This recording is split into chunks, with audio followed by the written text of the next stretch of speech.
இத்தனை நாளாக என்னோடய ஆத்துக்காரரை மிரட்டி வச்சுருந்தேன். ஏதாவது ஒன்றுன்னா அம்மா வீட்டுக்கு போயிடுவேன், கோச்சின்ட்டு போயிடுவேன், அம்மா வீட்டுக்கு போயிடுவேன்னு சொல்லி மிரட்டி வச்சுருந்தேன். இப்போ போன்னு சொல்கிறார். நீ போகிறதா இருந்தால் போடி, உன் தங்கச்சி கல்யாணத்துக்கு யூனிஃபார்மாக ட்ரெஸ்ஸு போட்டுன்னு நானும் என் எக்ஸும் வருவோன்னு சொல்கிறார். என்னடா அம்பி இது கதை? வாழ்க்கையே ஒரே கஷ்டமாக இருக்கு. எக்ஸ் இல்லையாம் புதுசாக ரெடி பண்ணுவாப்பிலையா, புரியுதா? ஏண்டாம்பி என் கதையை விடுங்கோ, ஒரு குடும்பத்து கதை.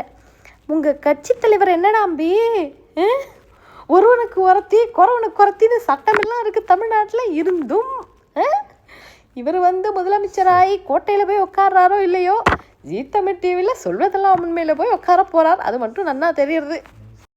சாரிடாம்பி, டிவிகே ஃபேன்ஸ் இதெல்லாம் நாட்டில் நடக்கிறதா, நடக்கப்படாதுன்னு சொல்லலை. இது பர்சனல் தான், பர்சனல் இல்லைன்னு சொல்லலை. அவளோட டைவர்ஸ் மேட்டர் பர்சனல். பட் இவா வந்தார் இல்லையா ஜோடி போட்டு, அது பப்ளிக் ஆயிடுச்சு. ஆக்கிட்டா புரியுதோ, விளங்கிச்சோ, விளங்கப்பட்டோமோ, அதனால அது பப்ளிக் ஆயிடுச்சு. அதனால நாங்கெல்லாம் பேச வேண்டிய ஆயிடுச்சு. அப்புறம் அதே மாதிரி அவ ஒரு சமுதாயத்தை சேஞ்ச் பண்ணலான்னு வரா. சரியா? ஆல்ரெடி 2K கிட்ஸ் எங்கேயோ போயிட்டு இருக்கா, என்னென்னமோ பண்ணிட்டு இருக்கா. அவ கூட இவா நின்று இதெல்லாம் பண்ணா இது ஒரு சமுதாய சீர்வேறு மாதிரி ஆகி போயிடும். அவளை ஃபாலோ பண்ற ஃபேன்ஸ் எல்லாம் இதையே ஃபாலோ பண்ண ஆரம்பிச்சிருவா. சரியா?